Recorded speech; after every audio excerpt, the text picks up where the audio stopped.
Bom dia, pessoal. Amém? Que guerra, né, para começar hoje, mas amém, glória a Deus. Eu quero falar hoje, é tempo de recomeçar. Amém? Talvez para nós aqui não seja tempo de recomeçar, mas para muita gente é. Vocês viram lá no sul a situação que está? Para os nossos irmãos lá é tempo de recomeço. Para muitas pessoas também. O texto que eu quero usar aqui de base está lá no livro do profeta Isaías, capítulo 43, versículo 18 e 19. Diz assim: não vos lembrei das coisas passadas, nem considerai as antigas. Eis que faço uma coisa nova, agora sairá à luz. Porventura não a percebeis? Eis que porei um caminho no deserto e rios no ermo. Isaías 43, versículo 18 e 19. É tempo de recomeçar. Ora, quando você olha para o sábio Salomão, no livro de Eclesiastes, que é o livro da sua experiência, da sua velhice, da sua maturidade, ele fala algo muito interessante. Nesse livro de Eclesiastes, ele fala muito da vaidade, ou seja, tudo que nós fizemos e fazemos na vida, quando chega lá no final da nossa vida, no ciclo que se fecha, no final da nossa vida, nós vamos perceber que muitas coisas que fizemos foi vaidade. Porém aqui no capítulo 3 de Eclesiastes, ele fala de tempo. Tempo de plantar, tempo de colher, tempo de amar, tempo de aborrecer, tempo de muitas coisas. Isso também fala de ciclo. Um ciclo que começa e um ciclo que termina. Implica dizer que a nossa vida ela é formada de ciclo. Não é verdade? Agora, queridos, vamos observar o seguinte: há muitos ciclos da nossa vida que terminam bem, mas há muitos que terminam ruim, terminam mal. E é sobre isso que eu quero falar, é tempo de recomeçar. Por que é tempo de recomeçar? Porque muitas pessoas têm fechado ciclos na sua vida de maneira ruim. Vamos citar algum? Você tem o seu filho, e você cria o seu filho para ser um menino bom, abençoado, uma menina de Deus, não é? De repente, essa criança, esse jovem, entra para o mundo do crime. E aí você recebe a notícia na sua casa que seu filho está morto. E quando você chega lá, você vê ele todo ensanguentado dentro de um carro. Fechou um ciclo ruim para algo que vinha bom. Você está com a sua casa toda construída, 30, 40, 50 anos. Fez uma casona, fez por etapa, veio uma enchente, derruba tudo. Você está bem de saúde, de repente vem um câncer, vem uma doença terminal em você, no seu ente querido. E assim a gente percebe que muitos ciclos da vida vêm de forma terrível trazer para nós consequências. E sabe o que acontece com as pessoas que não têm Deus, que não conhecem a palavra de Deus, que não sabem a vontade de Deus para as suas vidas? Elas entram em crise emocional. Essa crise emocional, dado a tudo que passou, ela vai trazendo um tempo chamado um tempo de depressão. E o tempo de depressão é terrível. A psiquiatria, ela diz que esse tempo que muita gente está vivendo, chama-se luto emocional. Já viu com quem tem luto emocional? Quem tem um luto emocional é quem não tem prazer na vida. Ontem, lá na minha igreja, conversava com um irmão, um empresário, e eu perguntei ao seu filho. Ele diz: olha, voltou à estaca zero. O rapaz tem 30 anos de idade, já estava fazendo curso de oratória, toma conta da parte de uma grande empresa que eles têm, estava nas redes sociais, desligou tudo, apagou tudo, está dentro de casa e no quarto durante toda a semana fora. Depressão. Olha só, não muitas horas depois, fui almoçar na casa de uma pessoa, e dentro do lote tem uma outra casa, onde mora uma pessoa a qual eu amo muito. E perguntei: onde está fulano? Está dentro de casa, não vai sair para nada, não quer ver ninguém, está no estado de depressão. Olha que terrível isso. Olha que coisa ruim que está acontecendo do nosso lado. Pessoas estão depressivas, doentes emocionalmente. Não estão bem como vocês. Não estão prontas como vocês. Não estão preparadas como vocês para mais uma semana de labuta, de conquista. Não é? Por quê? Porque estão vivendo um luto emocional. Isso implica dizer sobre o nosso passado. O que é que nós temos feito com o nosso passado? O que ele tem sido para mim e para você? Ou seja, as coisas ruins que aconteceram conosco. A depressão, ela vem por conta do passado sofrido, de um passado analisado, recalcado, de um passado vivido agora. Por quê? Porque você fica com ressentimento, e ressentimento é lembrar o que passou. Aí você foi rejeitado, você foi estrupado ou estrupada, você teve uma vida ruim, você foi criticado, humilhado, aconteceu várias coisas, e você fica preso ao passado. Agora eu te falo a verdade, o passado, ele pode ser na sua vida algo bom, se você colocar ele como uma cama propulsora. Já viu aquelas camas de circo, que o trapezista pula, e ele cai lá no fundo e ele sobe, a impressão que a gente tem é que ele vai sair fora daquele gigante circo. O passado, ele pode ser para mim e para você uma cama propulsora, como de um circo, mas também, preste atenção, ele pode ser para mim e para você como uma âncora pequena, mas que segura um navio, um grande navio, uma grande embarcação e um grande mar. Depende de mim e de você. Você pode ser uma pessoa desgraçada no seu passado, se você não saber conduzir esse passado, ressignificar esse passado. Mas você pode também uma pessoa cheia de graça, porque a palavra desgraçado significa sem graça, e a palavra engraçado, cheia de graça.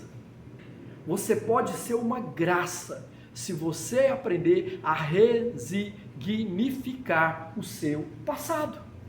Ou seja, não, pastor, eu fui vítima da minha história, eu fui isso, eu fui aquilo. Saia desse lugar de vitimização e seja o mocinho da história, seja o protagonista da história, e escreva agora, nesse momento, nessa hora, uma história de alegria, de prazer, de sucesso, de sonhos, de realizações. Depende de mim e de você. Pastor, como? Ora, se nós citarmos aqui algumas pessoas da Bíblia, a gente vai ver isso. Olha só o que aconteceu com o irmão Paulo, antes Saulo, doutor da lei, agora sendo escravizado por amor ao Evangelho, colocado em um cesto e descido por um muro. Seria até humilhação, mas ele agora estava fazendo isso pela causa do mestre. Foi em naufrágios, sofreu apedrejamento, quase morto, e tantas coisas, por conta do Evangelho. Mas olha o que esse moço diz aqui, lá no capítulo 3 de Filipenses, capítulo 3, versículo 13 e 14, irmãos, quanto a mim, não julgo que já o haja alcançado, mas uma coisa faço, e é que esquecendo-me das coisas que para trás ficam, olha o que estava na mente dele, somente o presente e o futuro. As coisas que para trás ficaram, era como um retrovisor, para lembrar de onde ele tinha vindo, entendeu? Então ele diz assim, olha, esquecendo-me das coisas que para trás ficam, e avançando para as que estão diante de mim, ou seja, meu irmão, minha irmã, tem muita coisa para você realizar, amém? Ele diz assim, versículo 14, prossigo para o alvo, pelo prêmio da soberana vocação de Deus em Cristo Jesus, amém? O que ele está querendo dizer aqui? Que ele estava com a sua mente curada, restaurada. Por quê, pastor? Porque na mente é a sede das nossas emoções, dos nossos desejos. E o que está na sua mente nesta manhã? Pensamentos de morte? Pensamentos de derrota? Pensamentos de que não vai dar certo? Pensamentos de que as coisas não vão engatilhar, você não vai conseguir pagar as dívidas, não vai conseguir fazer aquilo que você tem como projeto na sua vida? O que está na sua mente? Essa manhã é uma manhã para recomeço, é uma manhã para renovar as nossas mentes, amém? Queridos, é uma manhã de vitória, de conquista. Não podemos sair daqui depois de uma palavra, depois de uma instrução do Espírito Santo para nós, como pessoas derrotadas. Muito pelo contrário, precisamos sair daqui levantando a bandeira do Calvário, a bandeira da conquista, daquele que ressuscitou, e a Bíblia diz, está sentado à direita de Deus Pai, e intercede por mim e por você. E a promessa é que estaria conosco todos os dias da nossa vida, até a consumação dos séculos. Amém? Pastor, mas como é que eu faço para recomeçar? Pois bem, para recomeçarmos, precisamos de tantas coisas. Eu anotei aqui 3 coisas poderosas, maravilhosas, que pode mudar a perspectiva da sua vida e o lugar onde você está. Preste atenção. A primeira coisa, visão. Nós precisamos ter uma visão. Segunda coisa, nós precisamos ter discernimento ou revelação. E a terceira coisa, nós precisamos ter determinação, que é algo que eu já falei muito aqui. Pois bem, a visão, queridos, o que é a visão? Significa onde você quer chegar, ou o que você deseja ser no futuro. Ou seja, a visão que você tem da vida, das coisas, dos propósitos, elas já chegaram no lugar? Não, pastor, eu já estou bacana demais, já fiz o que eu queria fazer, a visão que eu tinha para alcançar como homem, como mulher, como bênção de Deus na terra, eu já alcancei, tá de boa? Tudo bem. Mas olha, visão realmente de Deus para nós se trata de algo sobrenatural. Por quê? Porque Deus tem para nós uma medida recalcada, sacudida e transbordante. Deus tem para mim e para você riqueza sim, muito dinheiro, muito bem, muita fortuna nessa terra. Por quê? Porque a Bíblia diz que o Senhor deu todas as coisas aos filhos dos homens. Não está falando de religião, está falando daqueles que querem prosperar na vida. Ou seja, há uma bênção para nós, espiritual, física, emocional, relacionamento e também financeira. A Bíblia tem aí mais de 1.250 versículos falando sobre bens, sobre dinheiro e sobre vida boa. Você sabia disso? É verdade, ela tem. Então qual a sua visão de crescimento hoje, aqui dentro da empresa, como corporativo? Qual departamento você quer estar? Na presidência? Você quer montar uma empresa? O que você quer da sua vida? Então depende da nossa visão, aonde nós conseguimos ver, e isso por muitas vezes é necessário fé. Leia a história de Abraão, quando Deus chama Abraão, capítulo 12 de Gênesis. Deus tira Abraão de um lugar de tranquilidade, de boa, como os senhores estão aqui, e ele leva Abraão para um tempo de visão. Abraão não sabia nem aonde olhar, e nem a promessa que Deus tinha para ele. Portanto, Deus chama Abraão e mostra para ele as estrelas do céu e pergunta se ele pode contá-las. Tão distante as estrelas do céu, e são mais de trilhões. A Bíblia diz que o Senhor conhece uma por uma e a chama pelo nome. Abraão não podia. Deus então traz algo mais natural e fala para ele: então, Abraão, o pó da terra onde você pisa e suja os seus pés, usando essa sandália de couro, você suja os seus pés todo dia na areia. Conta para mim o pó da terra. Abrão antes, né? Essa será a sua descendência. Sabe o que eu quero dizer com essa palavra? Que essa palavra vai gerar fé no seu coração, para você colocar a sua visão muito além do que você pensa hoje. Ah, pastor, eu estou construindo uma casa. Ué, e se Deus quiser me dar um conjunto de casas, 50 casas, 100 casas, 1000 casas, você já pensou isso? Ah, Deus, eu estou bem de saúde, e se Deus quiser fazer da minha saúde um exemplo para muitas pessoas, e me levar a viver há 100 anos aí, fazendo tantas coisas maravilhosas que a vida me proporciona? Queridos, a visão de Deus, ela é ampla, depende aonde é que você vê aquilo que Deus quer te colocar. E nessa manhã eu te convido a ter essa visão. Moisés foi um homem que teve uma visão. Antes de Deus usá-los, Deus apareceu para Moisés na sarça, como um fogo que não se consumia.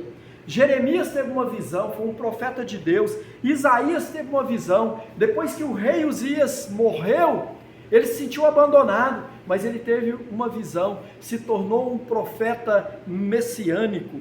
Paulo teve uma visão, foi levado até o terceiro céu, pregou em todo o mundo conhecido daquela época, escreveu mais de 13 cartas, epístolas do Novo Testamento.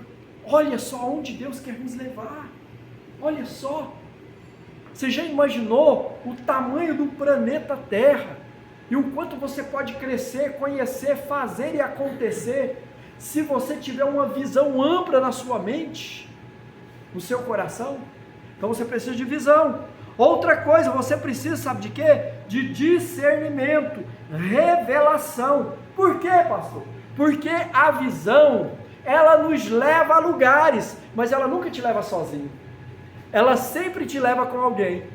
Você já fez alguma coisa sozinho? Nunca fez e nem vai fazer. E nós temos falado aqui que nós vivemos independência de uma outra pessoa. Desde o momento em que você nasce até o momento que você morre, você depende das pessoas. Você pode ser orgulhoso como for, orgulhosa como for, não quer falar com ninguém, não gosta de certas pessoas, não adianta. Nós vivemos de forma relacional, precisamos das pessoas. Então por que eu preciso de discernimento? Porque eu vou caminhar para o crescimento, e eu preciso saber quem eu vou levar comigo. Então você precisa de revelação, precisa de conhecimento. Olha só, a visão lhe traz direção, mas o discernimento ou a revelação vai selecionar quem está indo para o mesmo lugar no que você está indo. Tremendo isso aqui. Por quê? Porque nem todo mundo que está com você é seu amigo. Pior, aquele que você chama de amigo, ele é o inimigo disfarçado de amigo. Aquele que te dá tapinha nas costas, muitas vezes, quer ver a sua desgraça. Queridos, saiba escolher as pessoas com quem você anda. Ande com pessoas melhores que você. Pessoas que tenham conteúdo. Pessoas que têm algo para lhe dar. Pessoas que vai lhe fazer ser uma melhor pessoa. Entendeu? Que vai amadurecer você. Que vai mostrar a você a realidade da vida, que vai caminhar com você. Aprenda, sabe por quê? Não adianta você chegar em determinado lugar e chegar com pessoas falsas, covardes, pessoas que não vão andar com você. E falando sobre discernimento ou revelação, eu quero falar de 3 tipos de pessoas, sabe qual? Primeira pessoa, as verdadeiras. Pode ter certeza, existem pessoas leais e verdadeiras. Existe ainda, pastor, e muitas. Você é uma. Amém? Você é uma. Existem pessoas leais e verdadeiras. Com essas pessoas você pode contar. Por quê? Porque ela conhece os seus defeitos, ela sabe das suas limitações, mas ela gosta de você assim mesmo. Você não vale nada, mas ela gosta de você, não é? São pessoas verdadeiras. São pessoas que quando você chama para um churrasco, elas vão toda alegre, mas se você chamar, quando você está 3 horas da madrugada com o seu carro lá estragado, ela vai também. Descubra quem é verdadeiro na sua vida, descubra, use os 2 extremos para você saber se você tem amigos de verdade, pessoas com quem você pode contar. Porque o verdadeiro, quando ele não pode estar, ele vai ficar preocupado, ele vai dar um jeito, ele vai chamar alguém. Cara, essa pessoa é leal contigo. Valorize essa pessoa. Respeite essa pessoa. Considere essa pessoa. Tenha em alta estima. É muito importante nós termos amigos, nós temos companheiros, pessoas que estão conosco, que nos ajudam, que nos abençoam, que ora com a gente, que jejua com a gente, que está conosco na nossa causa. E assim nós temos que ser em contrapartida com essa pessoa. Existem os verdadeiros. Olha, mas a revelação, o discernimento vai te mostrar também, sabe qual? Aqueles que são interesseiros. Já viu os interesseiros? Cara, é complicado o interesseiro. Sabe por quê? Ele está com você não porque acredita em você, hein? Você tem uma visão, você tem propósito, você tem empreendimento, você tem alguma coisa, você está crescendo, mas ele está com você, sabe por quê? Porque ele está querendo algo para ele. O interesseiro ou a interesseira, ele caminha com você até enquanto dá certo, até enquanto as coisas estão dando certo para ele, e ele está ganhando algo com você, seja em alguma área. Tem muita gente hoje na área material, né? Ganhando com você. Quando ele perde, ele, a primeira proposta cai fora. Aí ele vai procurar outro, sabe por quê? Porque é uma pessoa materialista e humanista, é o interesseiro. Cuidado com essa pessoa, cuidado. E não se engane, viu? Essas pessoas, por muitas vezes, é pesado o que eu vou falar, pode estar dentro da sua casa. É o seu ente querido, que sugou de você a vida inteira e vai continuar sugando. Cuidado. E talvez você é a pessoa mais errada, porque você alimentou essa fera dentro da sua casa. Faz dela uma fera ferida e você vai ver o que vai acontecer. Determinação, ato. A determinação é o ato de permanecer firme, rumo ao objetivo. Ah, pastor, hoje eu estou fazendo esse negócio aqui, já tem tempo, não vejo resultado. Continue, não desista, não desista. Há tudo um tempo e um propósito. O tempo que você leva para conquistar é o tempo da experiência, é o tempo do amadurecimento, é o tempo da convicção, da certeza. As coisas não acontecem do dia para a noite. Não se sobe nunca num degrau de uma escada, começando lá de cima. Sempre é do primeiro. Quando alguém tem as pernas muito compridas, já começa ali do segundo, do terceiro, mas começa ali no início. Então, determinação é isso. É você estar ali naquele propósito direto, é você ter certeza daquilo que você quer, é você fazer com amor, com dedicação, como para Deus e não para os homens, e crer que a resposta, e crer que tudo vem do Senhor, porque é para Ele que você vive, Ele é tudo na sua vida. Então tudo que você faz com determinação, você faz com convicção, e Deus te abençoa. Deus abre porta onde não tem porta, abre caminho onde só tem mata, tudo. E Deus abre caminho para você passar.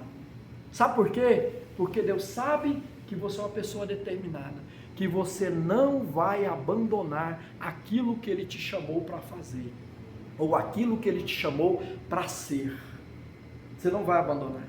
Então, queridos, olha que tremendo. E a gente vai terminando dizendo para você que alguém determinado é uma pessoa que se move com obstinação, ou seja, você sabe o que você quer, e por mais que alguém tire você do propósito, você está obstinado, você está focado. Quem está focado, olha só para aquilo que ele tem certeza que vai conquistar. Então coloque metas na sua vida. Depois dos 50 anos, você acredita que eu estou colocando metas na minha vida? Metas para a minha saúde corporal, porque quem tem uma saúde corporal boa, vai ter uma saúde corporal bacana, psicológica e psíquica bacana, vai ter uma saúde espiritual bacana. Eu estou colocando metas na minha vida financeira. Comecei a colocar metas. Quem perdeu casa, carro, perdeu tanta coisa, pagou tanto juro, agora está colocando metas. Ou seja, eu não sei quanto tempo Deus vai me dar, se é 10 anos, se é 30 anos, se é 40 anos, mas eu vou viver o melhor tempo da minha vida, com a experiência que eu adquiri até agora, com a instrução, com o aprendizado que eu aprendi até agora. E sabe como foi? Assim como vocês, ouvindo, vendo, aprendendo e sobretudo, colocando em prática, porque de nada adianta, de nada, vocês vão perder o vosso tempo nessa manhã, se não colocar em prática aquilo que o Senhor está dando como direção, como instrução. E eu estou caminhando para o aprendizado, para a prática. Sabe por quê? Porque eu sei que o Senhor ainda vai me usar como agente transformador de vida e ambientes por onde quer que eu passar. Através da minha fala? Não, muitas vezes e sobretudo através do meu testemunho. Não é? Querido, seja essa luz aonde existe trevas. Seja esse homem aonde só tem homem afeminado. Seja essa mulher aonde só tem donzela. Seja essa mulher de fibra, de hombridade que você é. Porque nós estamos perdendo as características de homem e as características de uma mulher de Deus.